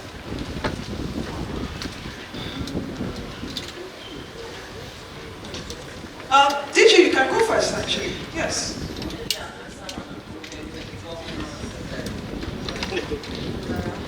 Maybe I'll take the question of followership, which is an excellent question. It really is. Because it's not, we talk about leadership because obviously that is key. But followership also matters. And a good leader, for me, one of the marks of a good leader is one that listens to the followership. But then the followership has to demand something, demand the right things.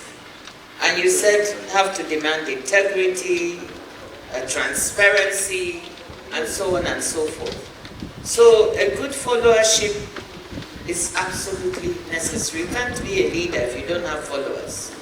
And you can't be a good leader if you don't listen to your followers. So the issue is, followers, are they willing to raise their voice? Do they have the opportunities in a democracy to raise their voice and make themselves heard? And are they willing to say the right things? And then are the leaders willing to listen? So I agree with you 100% that getting this place, Africa, right, is not only about leaders, it's also about followers and their willingness to make their voices heard in one way or the other. And also the willingness to have free speech in a place so people don't feel afraid to say what they think in a democracy. Media, obviously, is important, and so on and so forth. So just to say you're right and we need both. On the issue of tariffs, what can Nigeria do? First of all, to take advantage, yes, we have this Section 301 tariffs of the US, which came after the IEEPA, the emergency tariffs were banned by the Supreme Court. And then under other legal authority, the US Trade Department was able to put these new tariffs on 60 countries. Nigeria is one of them that talks about inability to make sure that goods made with forced labor are not admitted into the economy, and on that basis a number of tariffs have been levied. There will be other bases on which countries will be looked at. But you know, Nigeria's exports to the US is exempt. It's oil. Even under the previous tariff regime, we were not really hit that hard because the biggest export we have is exempt from the tariffs. But that should not make us feel comfortable. We should be thinking our trade with the external world, not just the US, on things that are non-oil, is improving, but could do so much better. We need to expand the sources of growth in the economy, we need to expand the sources of trade, we need to add value to our products, and we need to trade more. We have a lot of trade agreements that Nigeria can take advantage of. Some of them, we can export goods into certain economies tariff-free. I think China is one now, the European Union to some extent, the US under AGOA, which is still there, might disappear soon. But our trade is not as robust as it should be. So the issue we should be asking ourselves is how can we add value to products that are non-oil, that we can export to other countries. And I think the potential is there. We just need to take better advantage of that. So I'm not so worried about this 12.5% because what are we exporting? We have to start exporting more things and then we'll start worrying about this 12.5%. Okay?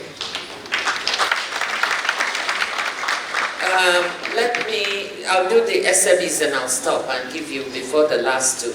SMEs, another brilliant question. I can't find the gentleman who asked, where is he? Really great comment. SMEs are the driver of almost every economy in the world. Developed and developing, emerging markets are not. In many countries, 90% of the enterprises are SMEs or more, and they generate most of the employment.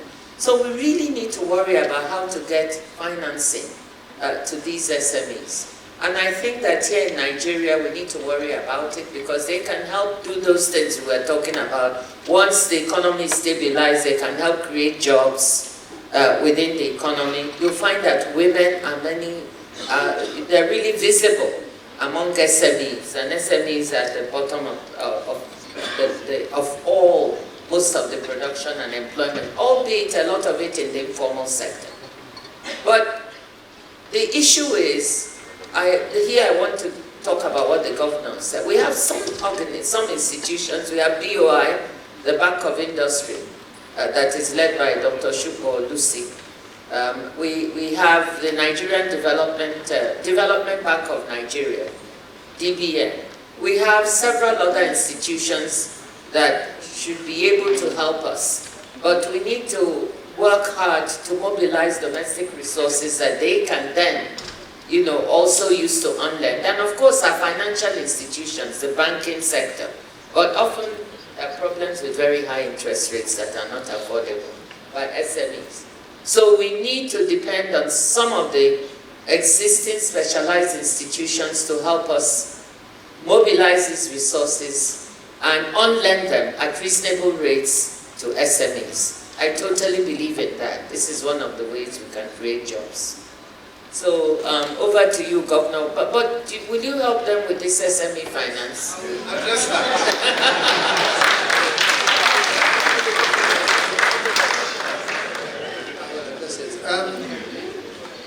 the issue of SME finance and development finance, I think there are two questions in one.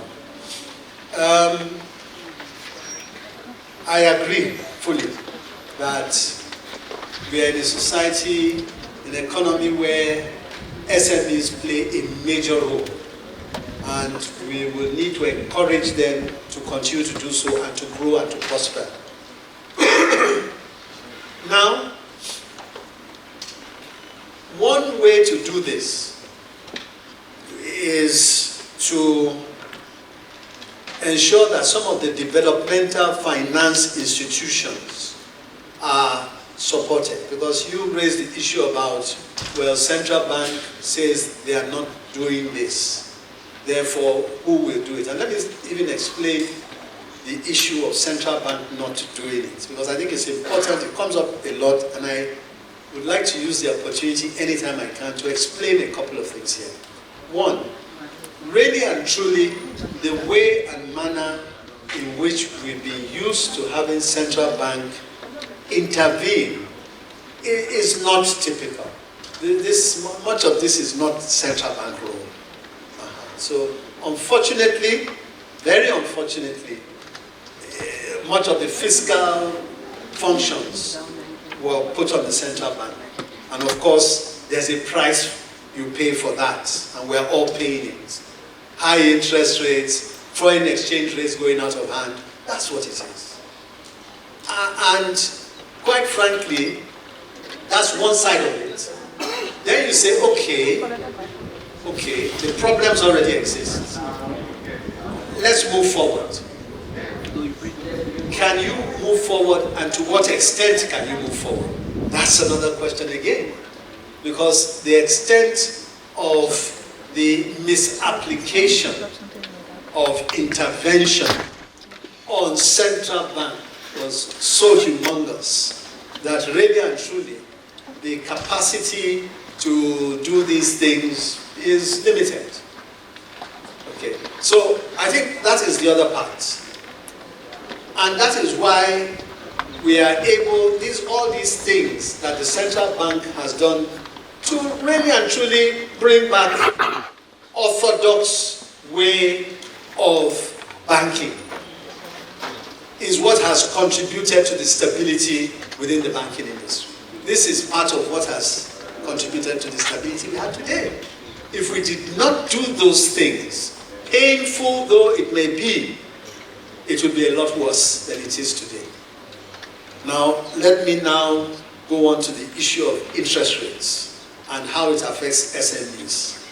Yes, the next stage is that because of these policy flip-flops, let me put it that way, interest rates are high, exchange rates have moderated and are stable.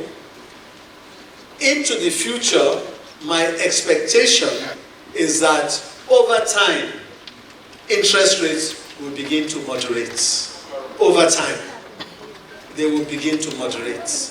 It's a price, unfortunately, we're having to pay, as I said, because of these policy flip-flops. Okay. Now, how can we, in the short term, ensure that the SMEs are at least able to function in some form or the other? One of the things that we have done in the central bank is we've looked at the development finance institutions and we've tweaked around with their ability to lend. We've allowed them to lend more, and we've been a little bit less strict as we would be with the commercial banks, because we know that there is a need for them to be able to support the real sector and the SMEs. And we're constantly looking at these things.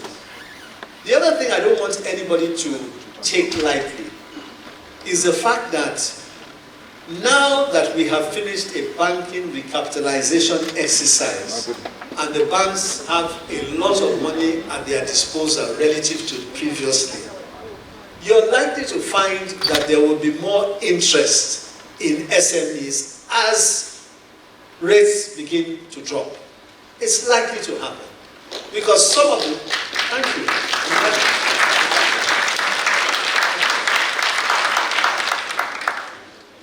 Because you see, some of the quote-unquote arbitrage opportunities, easy money-making opportunities that used to exist have disappeared. With shutting down the multiple exchange windows and stricter regulation, it's a lot more difficult. So banks are in the business to make money. They will look at how they can tweak their risk models and ensure they can support those areas, the SMEs. And we will encourage them, to be frank, we will encourage them to do so. And we have a few things we are working on that hopefully should be able to result in that. So it's not lost, please. I know it sounds a little bit hard, but I am confident that these are all temporary issues. They are temporary.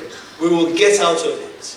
We will get to a situation where rates will become more moderate and where it will be easier for SMEs to access credit, not only from the development institutions, but also from the banks. I see that happening.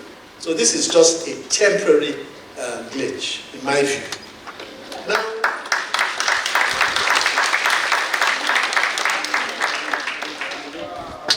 Now, we also spoke about lessons learned. What sharing can we have with lessons learned for other emerging markets? And I want to say to you that one of the things we are doing, and I'll talk about 2 or 3 things, but one of the things we are doing is because we believe there's been such a fundamental change in our economy. Take for example, foreign exchange market. Many people may not know that the way and manner in which the foreign exchange market operates today is fundamentally different from the way it has ever operated. And let me explain what I mean by that. You know, the question comes up every time about reserves. Our reserve level now is 50 billion plus.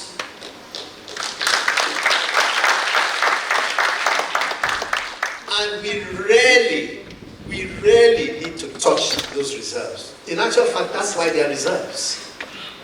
They are not meant to fund day-to-day activities.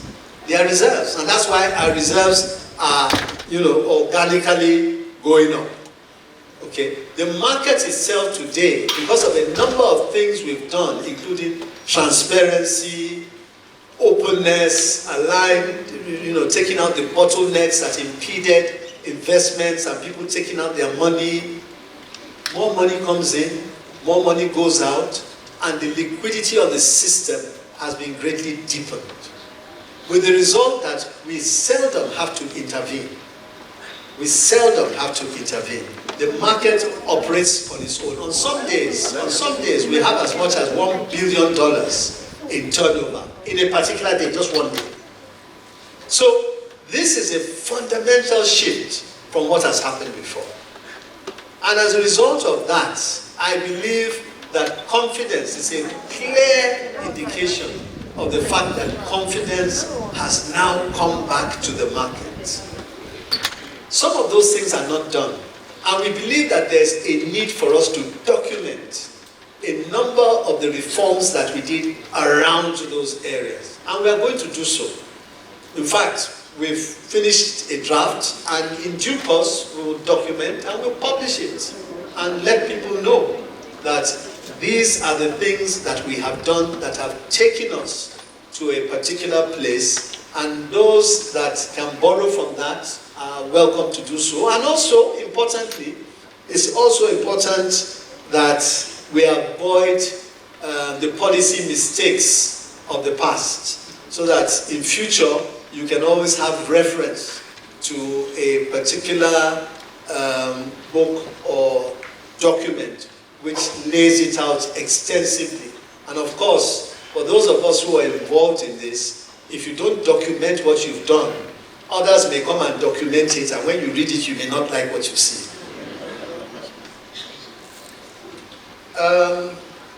Transparency, integrity, getting the market to trust you, something that DG WTO spoke about, execution.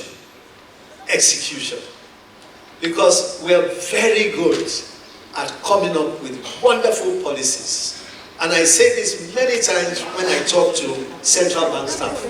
We're very good as a country in coming up with policy documents, but execution is the bigger challenge. I'm very pleased to say, though, that what I have seen in the recent past with respect to policy execution gives me a lot of hope for the future for the Central Bank of Nigeria.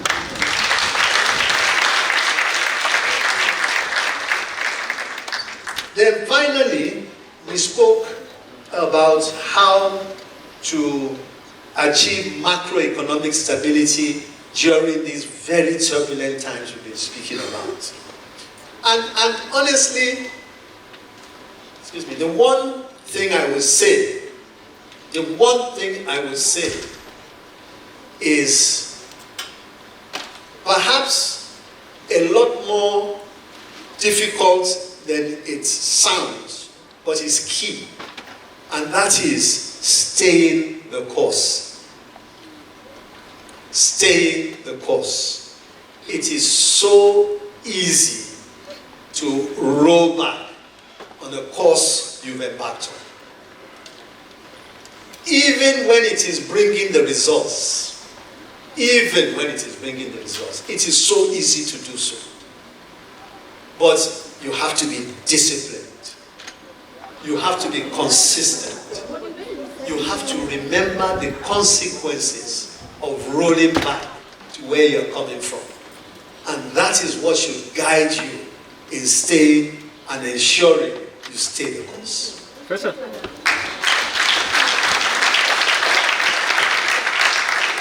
I see Harinda and Nancy standing.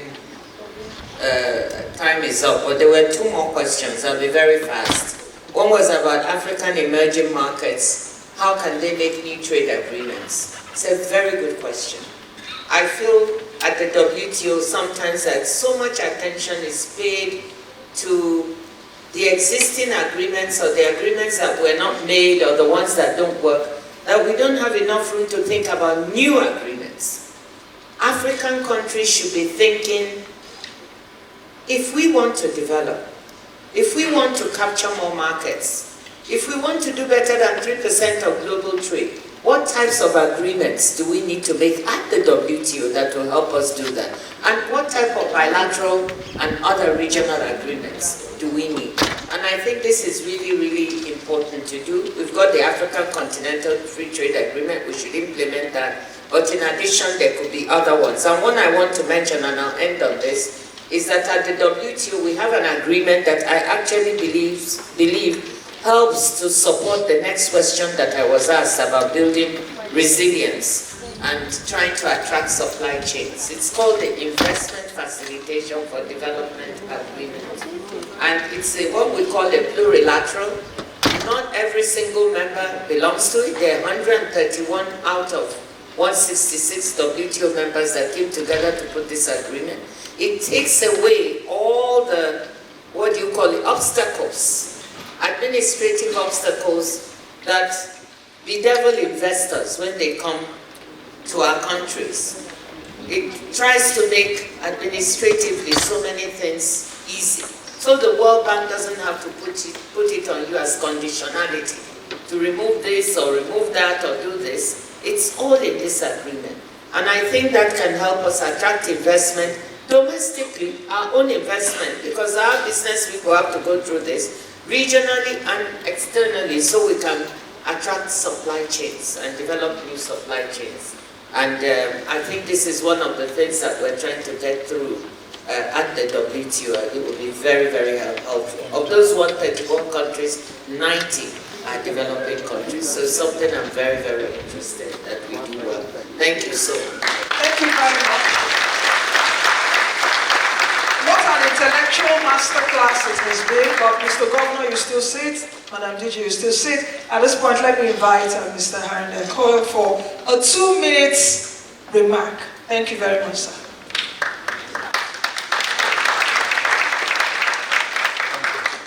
Thank you very much. Before I do my very pleasant duty, I want to make 2 very short comments.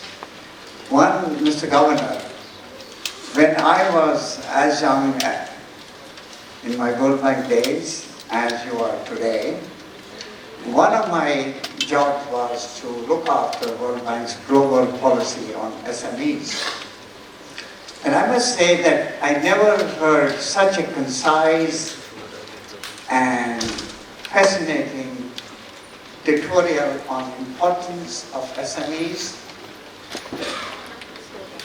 passionate and yet so good by a central banker. I never thought I had heard such a convincing case why SMEs are important and how to do them properly. So nice. Thank you very much. I couldn't have done this. But secondly, both you and both of your keynote remarks and in the discussion brought on the issue that what does one do after you stabilize the monetary policy and exchange rate, and what next to create jobs and structural changes. And I just want to mention that tomorrow we have 2 ministers of the government, including Minister of Finance. And I'm sure both the ministers and the audience will explore the issues of structural changes and jobs. And we'll try to do that. Again, it's my great pleasure and privilege to offer you our sincere thanks on behalf of all 3 sponsors, including Central Bank, but also the audience for a wonderful set of keynote speeches, but this fascinating fire chat about fire, a lot of illumination. And there were this great dynamics actually, the interchange between the 2 of you, the warmth, the frankness, and the advancing. It was great actually. I think it's a great idea to have this fireside chat. 2 of you have great dynamics. Thank you very much for this great discussion. And now we'll take a short break and we have dinner. I hope we'll see you there. So thank you very much again. Thank you very much, Mr. We sure hope you enjoyed this video. For more entertaining video content such as behind the scenes of music videos and movies, music concerts, premieres, interviews, and exclusive gists, subscribe now to our YouTube channel Goldmynetv and be unleashed into a world of super excitement.